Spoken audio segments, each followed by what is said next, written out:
one of the most important secret ingredients that you and I need to be able to ask Allah successfully whatever we want. And we all have things we want. And those are secrets between us and Allah. But if you're really going to be able to ask in a way that you're truly hopeful that Allah Azza wa Jal will respond to what you're asking for, there are some things that have to be in place. And one of the most important things that the Quran keeps highlighting that has to be in place is that you and I have to ask Allah to forgive us first. You have to ask Him to forgive us first. Before you ask Him anything else that you want or I want, we need to be able to genuinely ask Allah to forgive us. And I'm saying today, people ask, which dua can I make for forgiveness? Or what are the best words I can say for this dua? Or, people have du'as for separate occasions. So when a woman is expecting, she'll email me or she'll come up to me and say, look, I'm going to have a baby. Which dua can I make right now? Or somebody will say, I'm going for a job interview. Which dua can I make right now? Right? There's always this, give me the special dua for the special occasion. Let me tell you, those words are important because they're sacred and they're revealed. But the dua for all occasions is actually seeking Allah's forgiveness. The dua to open up all of your problems, get rid of all of your problems. The one dua that takes care of everything is genuinely seeking Allah's forgiveness.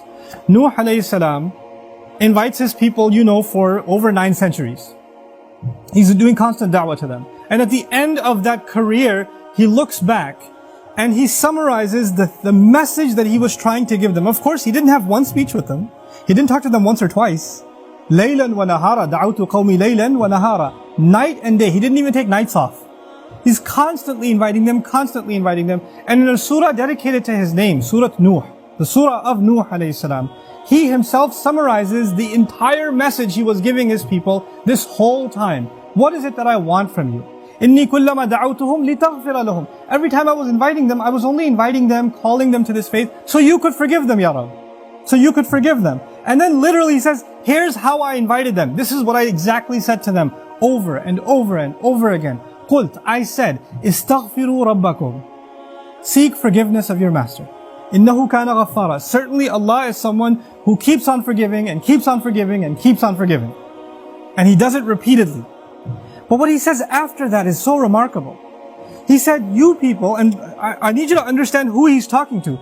He's talking to one of the worst nations in history. Nuh alayhi salam is described as one of the worst nations of all the nations.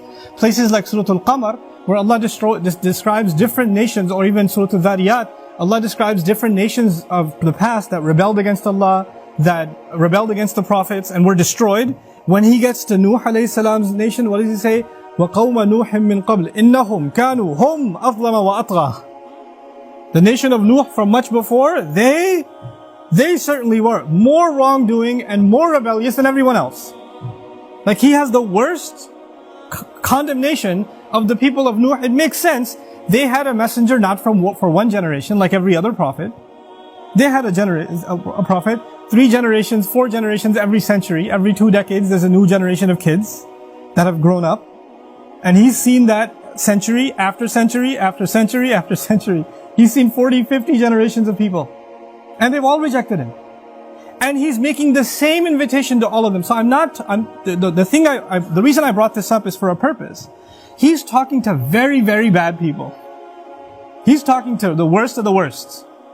What offer does He make to them? He says, "Istaghfiru rabbakum." Seek forgiveness of your master. Innahu kana ghaffara. He keeps on forgiving over and over and over again. You guys have been messing up over and over again. Allah keeps forgiving over and over again. But His offer doesn't stop there. He says, "Yursili as-samaa'a alaykum midrara." Yursili. It's actually Jawab al-Amr here. What that means is, if you seek His forgiveness, then Allah will open up the sky for you and it'll start pouring on you. Now that could be a reference to rain. That could be a reference to rain. And ironically, it's not a reference that you will get flooded. They did get flooded, right? They did get flooded, but Allah is talking about a different kind of rain now. If you seek forgiveness, that same rain that destroyed them will be the rain that brings them life. They didn't pray for rain. They didn't ask for rain. And Allah just asked them to make dua to be forgiven. But if you ask dua to be forgiven, the sky will open up and start pouring. Now Allah did not say water will pour. Allah did not say water will pour. He said the sky will pour. Because the sky has a lot more than water. The sky has forgiveness. that comes from the sky. The sky has peace, tranquility, faith, your provision, the solution to your problems. They come from the sky. He will open the floodgates, and everything held from the treasures of Allah that you haven't been getting because you haven't been seeking forgiveness is going to open up. Just ask for forgiveness. You're asking to solve problem A, problem B, problem C. There are problems you don't even know you have.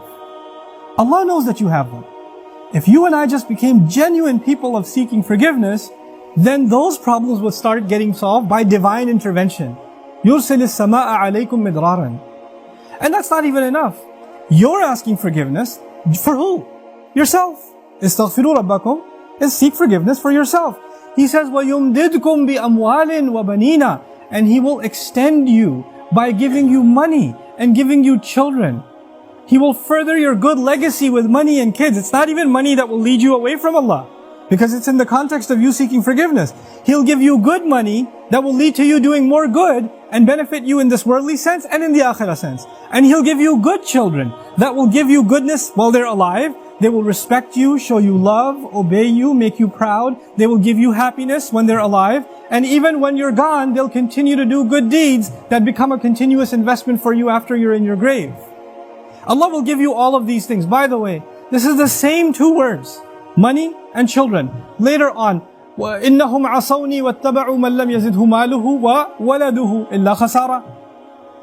They disobeyed me, and they only follow the people whose money and his kids do nothing but cause them more loss. Money and kids are a means of loss.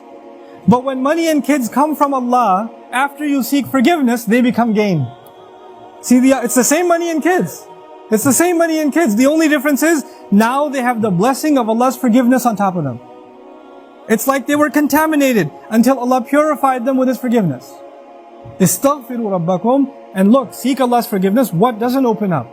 The sky opens up in ways you can't imagine.